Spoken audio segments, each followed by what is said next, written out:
నా హిందూ సోదరులందరికీ కూడా పేరు పేరున నమస్కారాలు. జై శ్రీరామ్, జై భారత్. దేశం కోసం, హిందూ ధర్మ రక్షణ కోసం నేను కొన్ని మాటలు మాట్లాడాలనుకుంటున్నాను. నేను 3 సంవత్సరాలు బైబిల్ ట్రైనింగ్ చేశాను.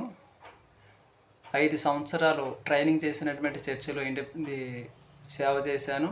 ఇండిపెండెంట్గా 10 సంవత్సరాలు సేవ చేశాను. నేను ప్రస్తుతం హైదరాబాద్లో ఉంటున్నాను.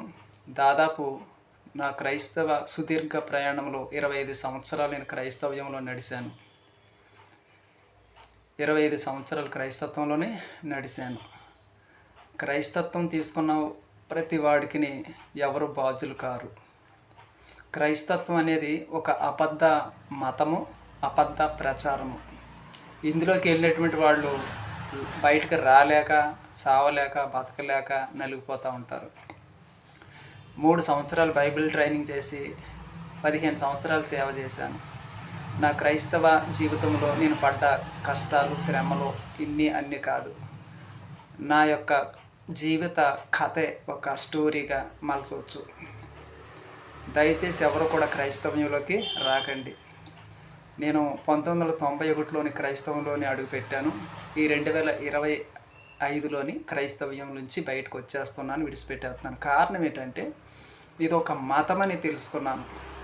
కరుణాకర్ సుగ్న, లలితా కుమార్ వీడియోలు చూశాను. నేను చూసి వారి నుంచి కూడా నేను చాలా నేర్చుకున్నాను. నిజంగా వారు చేస్తున్నటువంటి సేవ చాలా గొప్పది. కనుక నేను కూడా నా హిందూ ధర్మం గురించి పోరాడాలని నేను ఒక ఛానల్ పెట్టాను. ఇక నుంచి బైబిల్లో ఉన్నటువంటి చరిత్ర అంతా కూడా వివరించి నా హిందూ సోదరులకు అందరికీ తెలియజేస్తాను. ఎవరు కూడా క్రైస్తత్వంలోకి రాకండి, వెళ్లకుండా చేయాలన్నదే నా లక్ష్యం. ఎందుకంటే క్రైస్తవంలోకి వెళ్తే చిన్నపిల్లల కాడి నుంచి పెద్దల వరకు కూడా తమ యొక్క జీవితాలను పాడు చేసుకొని నాశనం అయిపోతూ ఉన్నారు. పెద్ద పెద్ద చదువులు చదువుకున్నటువంటి వాళ్ళు బతుకుదెరువు కోసం బైబిల్ని అడ్డం పెట్టుకొని ఒక క్రైస్తవ ప్రచారం చేస్తూ వాళ్ళు పొట్ట తిప్పలకై సేవ అనే పేరుతో సువార్త ప్రకటిస్తూ ఉన్నారు. ఇదంతా కూడా ఒక నాటకము, బూటకము.